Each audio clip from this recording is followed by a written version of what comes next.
자, 오늘은 우리가 십계명 말씀 이제 두 번째로 우리가 다른 신을 두지 말라라는 제목으로 우리가 함께 말씀을 나누도록 하겠습니다. 지난 시간에 우리가 십계명 첫 번째를 보면서 십계명의 전반적인 배경을 우리가 좀 공부를 했습니다. 그래서 오늘 말씀은 이제 첫 번째 계명인 너는 나 외에 다른 신들을 내게 두지 말라는 이 말씀을 가지고 우리가 함께 말씀을 통해서 은혜를 나누도록 하겠습니다. 우리는 지난 시간에 십계명을 보면서 기준이 왜 중요한가에 대해서 우리가 좀 말씀을 나누었습니다. 기준이 제대로 서 있지 않으면 결국은 흔들리게 되어 있습니다. 기준이 얼마나 중요합니까? 아무리 선택할 것이 많아도요, 기준이 명확한 사람은요, 고민할 필요도 없고 또 갈등할 이유도 없습니다. 기준이 서 있는 것이 얼마나 중요한가, 우리가 이것에 대해서 우리가 말씀을 나누게 되었죠. 여러분, 우리는 예수 그리스도 안에서 자유를 얻게 되었습니다. 이제 예수님이 이 땅에 오심으로 말미암아 모든 율법을 다 완성하셨습니다. 우리는 더 이상 율법에 얽매여 있을 필요가 없지요. 율법을 지킨다고 해서 그 사람이 구원을 받았다고 말할 수도 없는 것이고요. 율법을 범했다고 해서 저 사람이 구원을 받지 못했다라고 우리는 말할 수 없습니다. 예수 그리스도께서 십자가에 달려 죽으심으로 모든 율법의 요구를 만족시켜 주셨습니다. 그래서 우리는 믿음으로 구원에 이르게 되는 것이죠. 율법을 지킨다고 해서 구원을 얻을 수 있는 것이 아니라 예수 그리스도, 모든 율법의 요구를 마치시고 완성하신 예수 그리스도를 믿음으로 우리는 구원에 이르게 되는 것입니다. 하지만 여러분, 믿음으로 우리가 구원을 받는다고 해서 모든 기준들이 다 사라져버린 것은 아닙니다. 우리는 하나님께서 우리에게 주신 율법을 무시해서는 안 돼요. 어떤 사람은 예수님을 통해서 우리가 구원을 받으니까 율법은 아무 의미가 없어, 이렇게 생각하시는 분들이 있는데 절대로 그렇지 않아요. 하나님께서 우리에게 주신 이 율법을 우리는 절대로 무시해서는 안 됩니다. 자유함을 얻었지만, 우리가 예수 그리스도를 통해서 자유를 얻었지만 그 자유의 뿌리는 반드시 율법에 있다는 사실을 우리가 기억해야 합니다. 하나님께서 우리에게 십계명을 주신 이유가 바로 여기에 있습니다. 십계명은요, 시대가 변하고 예수님께서 모든 율법의 요구를 마치셨음에도 불구하고 그리스도인들에게 변하지 않는 선명한 삶의 기준인 것이에요. 어떤 사람은요, 십계명만 없었으면 얼마나 좋았을까, 이렇게 생각하시는 분들도 있는데요, 절대로 그렇지 않습니다. 십계명은요, 하나님이 우리를 구속하기 위해서, 우리의 자유를 억압하기 위해서 주신 것이 아니라 우리에게 주신 하나님의 참된 선물이 바로 십계명인 것입니다. 하나님께서 우리에게 십계명을 주심으로 말미암아 우리가 이 땅에서 다른 사람들과 더불어서 행복한 삶을 살아갈 수 있도록 우리에게 그런 규정을 주신 것이죠. 그리고 삶이 깨어지고 망가진 것들, 우리가 잘 보면요, 이 십계명을 통해서 삶에 깨어지고 망가진 모든 것들을 우리가 회복할 수가 있게 되는 것이죠. 그러니 여러분, 반드시 십계명을 붙들고 살아갈 수 있게 되기를 주님의 이름으로 간절히 축원합니다. 오늘은 십계명 중에 여러분 제1계명입니다. 너는 나 외에 다른 신들을 내게 두지 말라. 사실 이 계명은요, 무신론자들이나 다른 종교나 다른 사람들이 굉장히 싫어하는 계명이에요. 다른 사람들 한번 잘 보시기 바랍니다. 십계명의 1계명과 2계명 이외에 다른 계명을 가지고 우리에게 따지려고 들지는 않아요. 안식일을 지켜라, 도둑질하지 말라, 간음하지 말라, 거짓말하지 말라. 여러분, 이것을 가지고 기독교를 공격하는 사람들이 있습니까? 거의 없습니다. 그런데 유독 이 십계명의 1계명, 너는 나 외에 다른 신들을 내게 두지 말라, 이 계명에 대해서는요, 굉장한 불쾌감을 사람들이 느끼고 있는 것을 보여요. 이 1계명 때문에 기독교에 대해서 적대적인 사람들이 얼마나 많은지 몰라요. 왜냐하면 굉장히 독선적으로 보이잖아요. 나 외에 다른 신들을 내게 두지 말라. 하나님만 섬기라고 하는 이 계명이요, 다른 사람들, 다른 종교에서 들을 때는요, 굉장히 독선적이고 기분 나쁜 계명이라는 거예요. 하지만 여러분, 이 1계명은 우리 기독교에서 절대로 양보할 수 없는 가장 중요한 계명이 바로 십계명의 1계명이죠.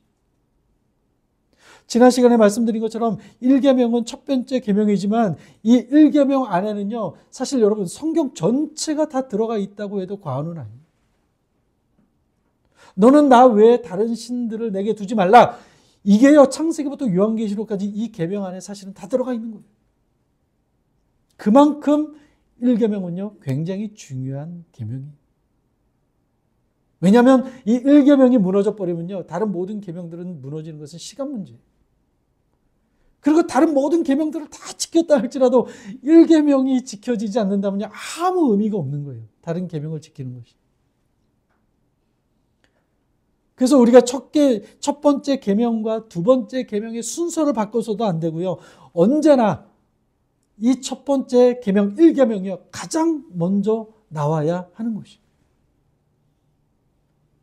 바라기는 우리 건일다교회 성도님들은 언제나 이 1계명을 삶의 우선순위에 놓고 흔들리지 않는 믿음의 길을 걸어갈 수 있게 되기를 주님의 이름으로 간절히 축원합니다. 너는 나 외에 다른 신들을 내게 두지 말라. 여러분, 여기서 나 외라는 것은요, 내 앞에서, 내 면전에서라는 뜻을 가지고 있습니다. 그러니까 내 앞에서 다른 신들을 내게 두지 말라는 말씀입니다. 그러면 여러분, 하나님 앞은 어디겠습니까? 하나님의 면전은 어디겠습니까? 우리가 예배를 드리고 있는 이 교회가 하나님의 면전이고 하나님 앞이라고 말할 수 있겠습니까? 그러면 우리가 교회 밖을 나가면 그것은 하나님의 뒤라고 이야기를 해야 될 것이죠. 그렇지가 않죠. 여러분, 하나님은 어디에나 계시고 안 계신 곳이 없어요. 무소부재하신 분이십니다. 그러니까 이 말은 이 세상 어디에서도 네가 어디에 있든 무엇을 하고 있든 나 이외에 다른 신들을 너에게 두지 말라고 하시는 하나님의 준엄한 명령인 것이에요. 교회에서는 하나님을 섬기는 척하고 밖에 나가서는 마치 하나님이 없는 것처럼 살아가는 그런 삶을 살지 말라는 거예요. 나 외에 다른 신을 내게 두지 말라는 것은 교회에서뿐만 아니라 가정에서뿐만 아니라 직장에서뿐만 아니라 내가 어디를 가든지 무엇을 하든지 그것이 하나님 앞이니까 하나님 이외에 다른 신들을 너의 마음에 두지 말라는 거예요. 언제나 어디에서나 하나님을 가장 우선순위에 두고 삶을 살라는 것이죠. 우리는 둘 중에 하나입니다. 하나님을 섬기고 있지 않다면 우리는 우상을 섬기고 있는 거예요. 어떤 사람은 이렇게 따질 수 있어요. 아니, 나는 우상을 섬기지 않고 있습니다. 그러나 하나님도 섬기지 않아요. 하지만 여러분, 중간지대는 없습니다. 하나님을 섬기든가 아니면 다른 우상을 섬기고 있든가. 둘 중에 하나예요. 인간은요, 늘 우상을 만들었습니다. 잘 보시기 바랍니다. 그것도 너무나 잘 인간은 우상을 만드는, 그래서 누군가 그런 말을 해요. 인간은 우상을 만드는 우상 제조기다. 얼마나 우상을 잘 만드는지 몰라요. 인류 역사를 보시면요, 끊임없이 인간은 우상을 만들어 왔습니다. 별 희한한 우상들을 다 만들었죠. 우리나라만 해도 어떻습니까? 하늘의 별도 신이고 달도 신이고 바다도 산도 심지어 부엌과 화장실에도 신이 있다고 생각하며 신들을 만들어 놓았어요. 우리나라뿐이 아니죠. 세계 어느 나라를 가보시기 바랍니다. 아무리 작은 나라, 미개한 나라를 가보시기 바랍니다. 그곳에도 가면요, 우상이 있어요. 인간은 우상을 그토록 잘 만드는 존재예요. 어느 시대, 어느 나라를 막론하고 우상이 없는 나라를 본 적은 없어요. 온통 우상 천지. 근데 여러분, 이렇게 인간이 우상을 만드는 이유가 무엇입니까? 왜 인간은 이렇게 우상을 만들까요? 그 이유는요, 불안하기 때문에. 인간이 유한한 존재이기 때문에. 인간은 늘 불안함을 가지고 살아가고 있습니다. 그래서 인간은 이 마음속에 있는 불안함을 달래기 위해서 내가 의지할 수 있는 무엇인가가 필요한데 보이지 않는 것은 믿을 수 없으니까요, 보이는 무엇인가를 만드는 거예요. 왜 종교가 생겼습니까? 여러분, 기독교는 종교가 아니에요. 분명히 아셔야 돼요. 다른 모든 종교들은 다 종교라고 말하지만 기독교는요, 사실 종교라고 말할 수 있는 것이 아니에요. 종교가 만들어진 이유가 무엇입니까? 그것은 인간이 두려움이 있기 때문에 그래요. 두려움. 사람들은 두려움을 극복하기 위해서 종교를 만들고 다양한 신들을 만들었습니다. 그리고 저들에게 생명을 불어넣어 주었죠. 그리고 마치 저들이 진짜 살아있는 것처럼, 그래서 나를 지켜줄 수 있는 것처럼 그렇게 믿고 있는 거예요, 사람이. 그것을 믿고 있어야 내 마음속에 있는 불안함이 조금이라도 달래줄 수 있으니까 그렇게 종교적 우상을 만들고 그것이 나를 지켜줄 것이라고 사람들은 굳게 믿고 있는 거예요. 여러분, 이 땅에 수많은 종교가 있는데 보이지 않는 신을 믿고 있는 종교가 있습니까? 없어요. 모든 종교는요, 전부 다 눈에 보입니다. 눈에 보여요. 기독교 외에는요, 전부 눈에 보이는 것들을 가지고 저들이 나를 지켜주고 있는 우상이라고 생각하고 저들을 섬기고 있어요. 근데 여러분, 사실 이렇게 만들어진, 인간에 의해서 만들어진 우상 앞에 절을 하고 또 저들을 또 믿고 있는 이 모습을 보면요, 사실 한편의 코미디를 보고 있는 것과 마찬가지죠. 얼마나 웃깁니까? 이사야서 44장 13절부터 17절을 보시면요, 이런 모습에 대해서 이사야는 이렇게 말씀을 합니다. 제가 좀 읽어드릴게요. 조금 긴데요, 좀 읽어드리겠습니다. 목공은 줄을 느려 재고 붓으로 긋고 대패로 밀고 곡선자로 그어 사람의 아름다움을 따라 사람의 모양을 만들어 집에 두게 하여 그는 자기를 위하여 백향목을 베며 디르사 나무와 상수리 나무를 취하여 숲의 나무들 가운데에서 자기를 위하여 한 나무를 정하며 나무를 심고 비를 맞고 자라기도 하느니라. 이 나무는 사람이 땔감을 삼는 것이거늘 그가 그것을 가지고 자기 몸을 덮기도 하고 불을 피워 떡을 굽기도 하고 신상을 만들어 경배하며 우상을 만들고 그 앞에 엎드리기도 하는구나. 그 중에 절반은 불에 사르고 그 절반으로는 고기를 구워 먹고 배불리며 또 몸을 덮게 하여 이르기를 아하 따뜻하다 내가 불을 보았구나 하면서 그 나머지로 신상 곧 자기의 우상을 만들고 그 앞에 엎드려 경배하며 그것에게 기도하여 이르기를 너는 나의 신이니 나를 구원하라 하였도다. 이거 좀 어려운 말인 것 같지만 여러분 쉽게 풀어보면 이거 한마디로 말하면 이런 것입니다. 사람이 나무를 베어서 그 나무로 불도 떼고 고기도 구워 먹고 몸도 따뜻하게 하고 그러다가 남은 나무로 신상을 만들고 그 신상에 절하고 기도하는 모습이 얼마나 우스꽝스럽냐라는 거예요. 거기에 무슨 영적인 영험한 능력이 있냐라는 것이죠. 이사야 선지자는 이런 우상들의 실체를 말하면서 우상을 만들고 거기에 절하는 것이 얼마나 인간이 어리석은 일을 하고 있는 것인가, 이것에 대해서 이사야 선지자는 말하고 있는 것이죠. 여러분, 이것은 오늘날도 마찬가지죠. 오늘날 우리가 우상이라고 하는 것들을 잘 보시면 어떻습니까? 아무런 능력이 없는 피조물들이죠, 사실은. 그런데 그것이 나를 지켜줄 수 있을 것이라고 믿고 있어요. 우리가 생각하는 우상들 잘 보면 어떻습니까? 인간이 베어서 깎아서 만들어 놓은 어떤 그런 형상들. 근데 사람들은 거기다 어떤 영험한 능력을 부여해줘서 그게 나를 지켜줄 것이라고 믿고, 무당들이 부적을 막 쓰지요. 종이에다가 그냥 막 쓴 거예요. 아무런 능력이 없는 건데 그것이 마치 나를 지켜줄 수 있는 것처럼 믿고 있는 그 인간의 모습이요, 한편의 코미디와 같다는 거예요. 연초가 되면 어떻습니까, 여러분? 그 정동진이나 막 이런 데 가서 해 뜨는 걸 보면서 사람들이 빌잖아요. 막 이렇게 빌잖아요. 나를 좀 지켜달라고. 해님, 나를 좀 지켜주십시오. 달님, 나를 지켜주십시오.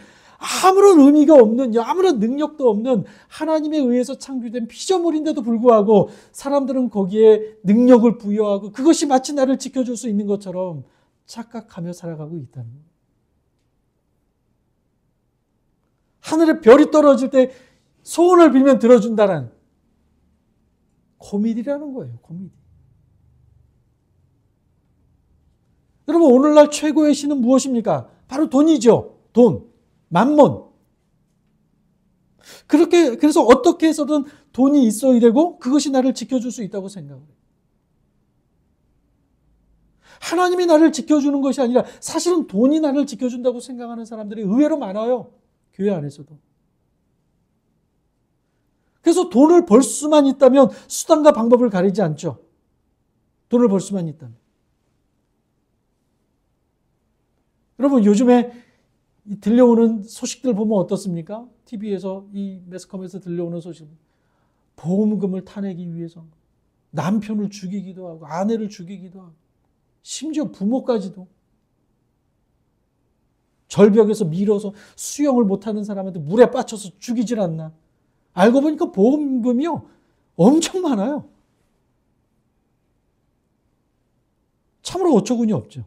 인간의 탈을 쓰고 어떻게 이런 일을 할 수 있나 이런 생각을 하지만 돈이 신이기 때문에 돈이 나를 지켜준다고 생각하기 때문에 저들은요 이런 일들을 서슴지 않고 하고 있는 거예요. 리차드 포스터라는 사람이 이런 말을 했습니다. 이 세상에 가장 무서운 것 세 가지가 있는데 그것은 돈과 성과 권력이다. 그 중에서 가장 무서운 것이 무엇이냐? 그것은 바로 돈이다. 왜냐하면 돈이라는 것은요 하나님의 자리에까지 오를 수 있는 파워를 가지고 있기 때문에 그래요. 그래서 많은 사람들이 신앙생활을 하고 있지만 저를 비롯해서 많은 이들이 하나님보다 돈을 최고의 자리에 올려놓고 살아가고 있을 가능성이 많아요. 우리의 삶. 여러분 우리를 향한 하나님의 평가 기준은요 다른 게 아니에요. 바로 이 첫 번째 계명에 대한 순종의 유무에 있다는 거예요. 너는 나 외에 다른 신들을 내게 두지 말라고 하는 이 첫 번째 계명을 과연 지키고 있느냐? 정말로 네가 마음을 다해서 이 계명을 지키고 있느냐? 하나님이 우리를 보실 때 평가 기준은 바로 여기에 있어요. 교회를 몇 년 다녔냐? 봉사를 얼만큼 했냐? 헌금을 얼마나 많이 했냐? 이것을 가지고 하나님이 우리를 평가하시지 않습니다, 여러분. 분명히 기억하셔야 돼요. 하나님이 우리를 평가하시는 평가의 기준은 너는 나 외에 다른 신을 내게 두지 말라는 이 말씀을 얼마나 철저히 지키며 살아가고 있느냐. 이것을 보신다. 여기에는 여러분 타협점이 없습니다. 하나님은요 여기에서만큼은 절대로 양보하지 않으세요. 네가 이만큼 많이 봉사를 했으니까 야 너 이렇게 교회를 아름답게 세웠구나. 그러니까 내가 이 부분에서 조금 양보해 줄게. 하나님은 이렇게 안 하신다는 거예요. 절대로 이 부분에 있어서는 하나님은 절대로 다른 것과 타협하지 않으십니다. 이 첫 번째 계명이 깨지는 순간 인간은요 하나님의 심판대 안으로 스스로 들어가는 것과 마찬가지. 사랑하는 여러분, 10계명의 1계명은요 예배의 대상을 분명히 하고 있는 것입니다. 인간은 누군가를 섬기게 되어 있습니다. 어떤 형태로든 사람은요 무엇인가를 섬기게 되어 있어요. 하나님을 섬기든 아니면 다른 신을 섬기든 아니면 나는 누구도 섬기지 않는다 이런 생각을 가지고 있는 사람은요 자기 자신을 섬기고 있는 거예요. 왜요? 자기 자신이 신이에요. 내가 나를 믿기 때문에. 그럼 무엇인가를 믿고 섬기고 있어요. 인간은 누구든. 그렇다면 여러분 우리가 우상을 숭배하는 이유가 무엇입니까? 분명합니다. 그것은. 하나님에 대한 지식이 없기 때문에 그래요. 하나님이 누구이신지 모르기 때문에 우상을 섬기고 있는 거예요. 하나님이 누구이신지를 안다면 하나님이 어떤 분이신가를 정확하게 알고 그것을 내가 믿고 있다면 다른 우상을 섬길 수가 없어요. 여러분 우리는 다른 것은 몰라도 괜찮습니다. 공부 좀 못해도 괜찮고요. 살아가는데 큰 문제 안 돼요. 세상 돌아가는 거 잘 몰라도 괜찮아요. 하지만 여러분 분명한 것은요. 우리는요. 하나님이 누구이신가에 대해서는 명확하게 알아야 된다. 하나님이 누구이십니까? 출애굽기를 보시면 하나님께서 모세를 이스라엘의 지도자로 부르실 때 모세가 하나님께 이런 질문을 하죠. 하나님, 나를 보내신 분이 누구냐라고 저들이 묻는다면 나는 당신을 누구라고 대답을 해야 합니까? 라고 이렇게 물어보게 되죠. 그때 하나님이 뭐라고 하십니까? 나는 스스로 있는 자다. 영어로 말하면 I am who I am. 이 말을 풀어보면요. 나는 나야. 이런 뜻이에요. 그러니까 하나님은요. 누구에 의해서 만들어진 존재가 아니라는 거예요. 하나님은 스스로 계시는 분이시라는 거예요. 바울은요. 이것을 로마서 11장 36절에서 이렇게 말씀을 합니다.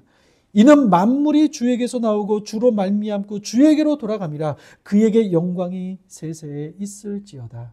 아멘. 모든 만물이 하나님으로부터 나오고 하나님께로 돌아간다고 말씀을 해요. 그러니까 하나님은 누군가에 의해서 만들어진 존재가 아니라 홀로 영원한 영광 가운데 지존하시는 전능하신 하나님이시라는 거예요. 우리가 이해할 수가 없죠. 사실 이 부분은. 이 세상 모든 만물이 하나님으로부터 나온 것이고 하나님으로부터 나오지 않은 것이 없고 그분으로 말미암아 모든 우주가 운행되고 있고 그분으로 인하여 모든 마지막이 결정될 것이라는 거예요. 다시 말하면 이 세상의 모든 것들은요, 하나님으로부터 시작이 되었고 하나님으로부터 끝을 맺게 되어 있다는 거예요. 하나님보다 높고 강한 존재는 없어요. 하나님은 완전하십니다. 그래서 여러분, 하나님은요, 다른 무엇인가와 비교당하는 것을 거부하십니다. 성경을 보시면요, 하나님을요, 어떤 하나님이라고 말씀하고 있느냐? 우리는 하나님을 사랑의 하나님, 전능하신 하나님, 지존하신 하나님 이렇게 말하지만요, 성경에서 출애굽기에서 나중에 보겠지만 하나님이 자신을 소개할 때 뭐라고 말씀하시냐면요, 나는 질투하는 하나님이다 이렇게 말씀을 하십니다. 하나님은 질투의 하나님이, 하나님은 질투의 화신이. 하나님은 사랑의 하나님이시지만, 그래서 다른 모든 것들은 다 용서하지만 딱 한 가지, 여러분, 하나님의 자리에 다른 것을 올려놓는 것을 하나님은 허락하지 않으십니다. 왜냐하면 하나님은 질투가 많으시기 때문에.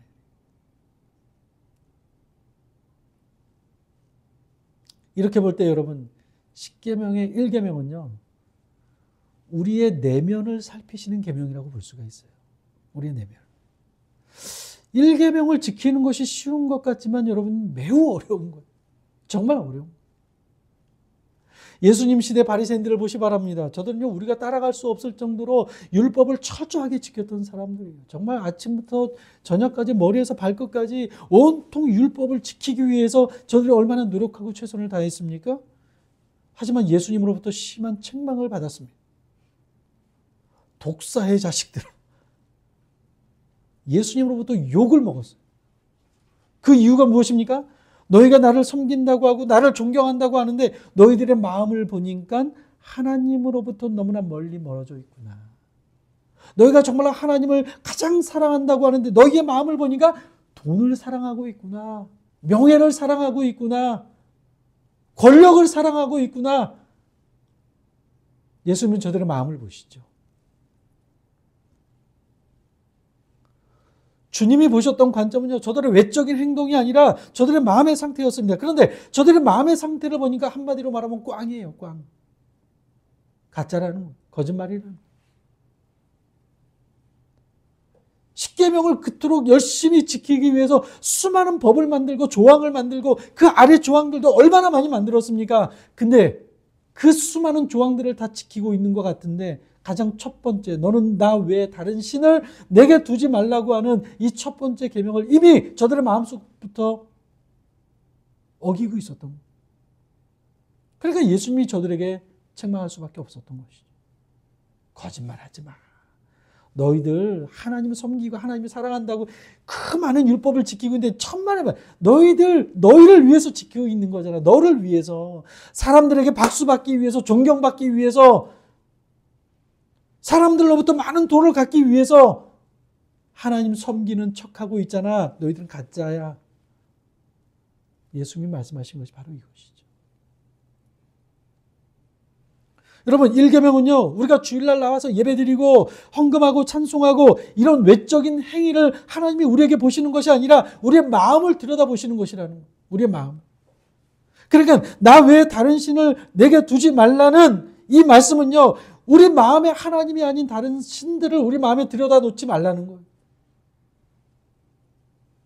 하나님이 아닌 다른 것들이 우리의 마음을 차지하고 있다면 그것이 다 우상이라는 거예요. 하나님을 가장 사랑하는 것이 아니라 다른 것들이 내 마음속에 들어와서 그것이 나의 사랑의 대상이 되고 있다면 이미 우리는 1계명부터 어기고 있다는 거예요. 여러분, 우리가 바리새인들처럼 책망받지 않으려면 우리 신앙의 중심에 지금 주일 나와서 예배 드리는 이 행위보다 더 중요한 것이 무엇이냐면요. 정말로 하나님을 섬기고 하나님을 사랑하는 우리 마음가짐, 우리 내면,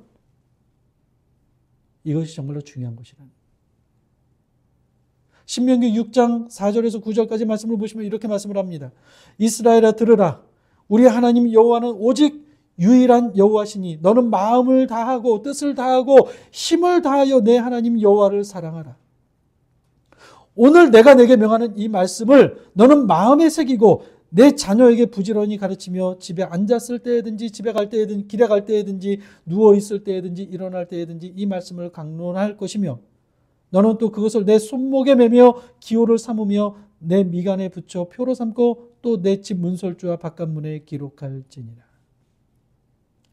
이스라엘 백성들은요, 이 말씀을 매일 외우고 매일 되새기고 매일 말씀을 보았습니다.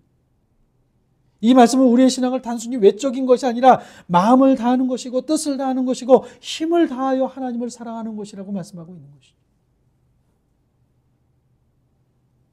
예수님께서도 마태복음 22장 37절 38절 말씀을 보시면 신명기 이 말씀을 인용해서 이렇게 말씀하시죠. 예수께서 이르시되 너는 마음을 다하고 목숨을 다하고 뜻을 다하여 주 너의 하나님을 사랑하라 하셨으니 이것이 크고 첫째 되는 계명이요. 그러니까 마음을 다하여 하나님을 사랑하는 것이 가장 크고 첫째 되는 계명이라는 거예요. 그래서 여러분 십계명은요, 이 십계명이라는 이 10가지의 10마디의 이 계명은요, 사랑이라는 단어로 이 계명을 들여다봐야 돼요. 처음부터 끝까지. 십계명의 핵심이 무엇이냐? 한마디로 말하면요, 사랑이에요, 사랑. 무엇을 사랑하는 것입니까? 하나님을 사랑하는. 여러분, 사랑이라는 것은 참 아름다운 단어이기도 하지만 이 사랑이라는 단어는 굉장히 무서운 단어이기도 해요. 굉장히 독선적이고 독점적인 단어죠. 오직 하나님만 사랑하라고 말씀하고 있는데 여기서 중요한 것은 만이라는 만. 하나님도 사랑하고 다른 것도 사랑하고 이게 아니라는 거예요. 어떤 남편이 아내에게 100억짜리 다이아몬드 반지를 선물해 줬다고 한번 가정해 보시기 바랍니다.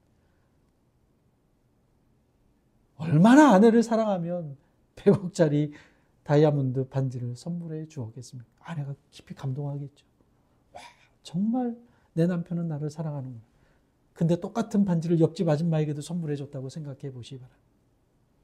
마음이 어떻겠습니까? 마음이 어떻겠습니까? 똑같은 감동이 있을까요? 아니죠. 굉장히 기분 나쁘죠. 그죠? 어떤 사람은 뺏어 던져버리고. 왜 그렇습니까? 100억이라는 이 반지의 가치보다 중요한 것은요, 사랑이기 때문에. 아, 나만 사랑하는 게 아니네? 나만을 위해서 준비한 게 아니네? 그럼요, 굉장히 분노가 치밀어 오르게 되어 있는 거예요. 하나님께서 우리에게 요구하시는 사랑은 바로 그거예요. 100억짜리가 아니라 1000원짜리라도 나만을 위해서 준비하고 나만을 사랑하기 때문에 위해서 준비한 것이라면 감동이죠. 그죠? 아니, 밖에 나가서 토끼풀 뽑아가지고 엮어가지고 반지 만들어서 너만을 위한 거야 라고 주면 어떻습니까? 기분 좋잖아요, 굉장히. 이 사람도 주고 저 사람도 주고 다 준다면 어떻습니까? 굉장히 기분 나쁘겠죠. 배신감이 느껴지고. 여러분, 그런 면에서 사랑은요, 굉장히 독점적이고 배타적이에요. 나만 해야 되고요, 다른 사람에게 하는 것은 허용이 안 되는 거예요. 때문에 여러분, 우리는 하나님을 정말로 사랑하게 된다면 다른 것들에 대해서는 좀 배타적이 되어야 돼요. 하나님도 사랑하고 돈도 사랑하고 명예도 사랑하고 권력도 사랑하고 이게 안 된다라는 거예요. 하나님이 우리에게 원하시는 사랑은요, 그런 사랑이 아니에요. 내가 100이 있는데 20은 하나님, 20은 돈, 20은 권력, 20은 내 가족, 20은 또 뭐 이렇게 나눠져서 하는 사랑을 하나님이 원하시는 것이 아니고 100 모두 다 나만을 사랑하는. 하나님이 우리에게 원하시는 사랑이 바로 그것이죠. 여러분, 이처럼 십계명은요, 사랑이라는 단어로 풀어가야 됩니다. 사랑으로 접근하지 않으면 계명은 굉장히 무겁고 힘든 계명이 될 수가 있어요. 하지만 여러분, 사랑의 관점에서 보면 이 계명은요, 굉장히 무거운 계명이 아니에요. 어떤 사람들은 하나님만 사랑하니까 이거는 좀 아닌 것 같은데 이렇게 생각이 들 수도 있을 것 같아요. 근데 여러분, 정말 하나님만 사랑한다고 한번 생각해 보시기 바랍니다. 하나님만 정말로 사랑하면요, 이 계명을 지키는 것은요, 어렵지가 않아요. 하나님은요, 우리와 거리를 두지 않고 친밀하게 우리에게 다가오셔서 교제하기를 원하십니다. 그래서 우리에게 하나님을 사랑하는 마음이 있으면 이 십계명은요, 결코 무거운 계명이 아니라요. 정말로 사랑하는 사람을 위해서 온 마음을 다해 다 쏟고 헌신하고 그를 위해서 봉사하고, 여러분, 이것은요, 절대로 힘든 게 아니에요. 하지만 사랑하지 않는 사람을 위해서 그 일을 하라고 한다면 어떻습니까? 어려운 거예요, 그것은. 굉장히. 제가 예전에 인천 쪽에 교구를 맡고 있었을 때, 그때 그 신방을 갔던 게 아직까지 기억이 나요. 아들이 한 25살인가 26살 때 샤워를 하다 그냥 쓰러진 거예요. 쓰러졌는데 이제 거의 식물 인간처럼 움직이지 못하는 상태가 됐죠. 의식이 없으니까. 근데 아직 숨은 살아 있으니까. 근데 그게 몇 년 됐냐면 10년이 됐어요. 그러니까 그 아들이 이제 한 35살이 된 거예요. 신방을. 그 엄마가요, 병원에도 안 있고 집으로 데려와서 그 아들을 10년 동안, 덩치도 이런데 감동을 했어요. 아, 이게 정말 사랑이구나. 사랑을 하면 힘들지 않아. 그분이 저를 보면서 웃으면서 힘든 내색 안 하시고. 다른 사람 같으면 그렇게 할까요? 못해요. 그거 어떻게 하겠습니까? 며칠 하는 것도 힘들어서 못할걸요? 사랑하면 힘들지가 않아요. 그때 그걸 아주 진한 감동을 느꼈던 기억이 있습니다. 여러분, 하나님께서 우리에게 원하시는 것은요, 바로 그 마음. 정말 너 나를 사랑하고 있냐? 우리 마음의 중심에 무엇이 들어있고 어디에 우리 마음이 끌리고 있는가를 우리 자신이 한번 확인해 봐야 된다는 것입니다. 부활하신 예수님이 디바라 바닷가에 찾아오셔서 베드로에게 물으시죠. 그 물음은 딱 하나였습니다. 하실 말씀이 왜 많지 않았겠습니까? 베드로, 네가 뭘 잘못했는지 알아? 너는 전에 나에게 이렇게 얘기했는데 너 왜 그렇게 행동해서? 이렇게 다 물으실 수도 있어요. 근데 예수님은 아무것도 물으시지 않고요, 오직 딱 하나만 물었습니다. 요한의 아들 시몬아, 내가 나를 사랑하느냐? 그것도 한 번 물으신 것이 아니죠. 3번이나 똑같은 질문을 하세요. 요한의 아들 시몬아, 내가 나를 사랑하느냐? 3번 물으시죠. 여러분, 이것은 지금 우리에게도 동일합니다. 지금 하나님이 우리에게 확인하고 싶어하는 것은 딱 하나예요. 내가 나를 사랑하고 있느냐라는. 내가 지금 얼마나 멋있고 살고 있느냐, 어떤 위대한 봉사와 헌신을 하고 있느냐, 이것이 아니라 주님이 우리에게 물으시고 주님이 우리에게 말씀하시는 것은 딱 하나예요. 지금 네가 나를 사랑하고 있느냐. 바로 이 말씀입니다. 사랑이 무엇입니까? 두 마음을 품지 않는 것입니다. 그래서 산상수훈에서 예수님이 말씀하시죠. 하나님과 재물을 겸하여 섬길 수 없느니라. 왜요? 하나님과 우리와의 관계는 사랑의 관계이기 때문에, 하나님과 우리의 관계가 사랑의 관계이기 때문에 50대 50이 될 수 없다라는 거예요. 겸하여서 섬길 수 없다라는 거예요. 참으로 하나님을 사랑하든지 아니면 참으로 세상을 사랑하든지 둘 중에 하나라는 것이죠.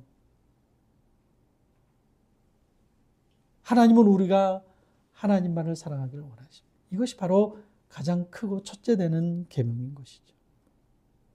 여러분, 1계명은 예배를 강조하는 것이고 하나님 한 분에게만 집중하는 것입니다. 그래서 이 예배 속에서 우리의 운명이 갈라지는 거예요. 예배를 왔다고 해서 하나님을 섬기는 것이 아니에요. 예배의 자리가 하나님이 아닌 다른 목적을 가지고 온다면 우리는 지금 예배를 드리고 있지만 우상을 숭배하고 있는 것과 마찬가지예요. 우리가 예배를 드리러 올 때도 우리 마음속에서는 오직 하나님 한 분만 사랑하는 마음으로 하나님만 높여드리고 하나님께 감사하고 하나님께 사랑을 표현하는 마음으로 우리가 이 시간에 와야지. 이 시간에서 누구를 만나고 어떤 일을 하고 다른 목적을 가지고 우리가 보고 있다면 그것이 바로 우상이 됩니다. 이스라엘 백성들을 보시 바랍니다. 하나님을 섬기던 그 제단이 하나님을 배신한 우상을 섬기는 제단으로 변질되어 버렸죠.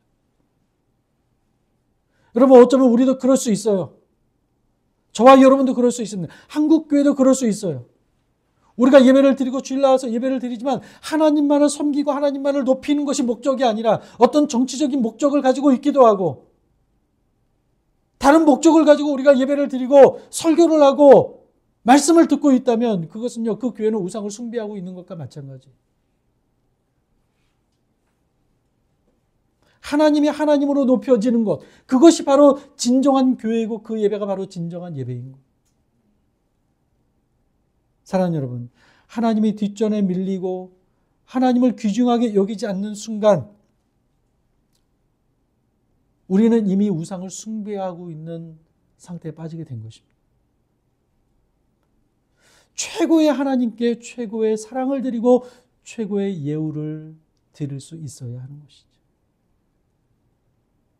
하나님을 하나님의 자리에 올려놓으시고 하나님과 하나님의 자리에 다른 것들이 대체되는 것들이 있다면 여러분 오늘 이 시간에 깊은 각성과 회개를 하시고 하나님을 내 인생의 최고의 자리에 올려놓을 수 있는 저와 여러분이 될 수 있기를 바랍니다. 여러분 이것이 우리의 모든 운명을 바꾸게 되어 있습니다. 첫 번째 계명. 신앙생활을 하다 보면 나도 모르게 조금씩 하나님이 뒷자리로 밀려납니다. 점점 하나님이 하나님의 자리에서 밀려납니다. 그 자리를 비집고 돈이 들어오기도 하고 권력이 들어오기도 하고 직분이 들어오기도 합니다. 그러면 어떻게 되겠습니까? 우리의 삶의 모든 것들이 망가지는 것이.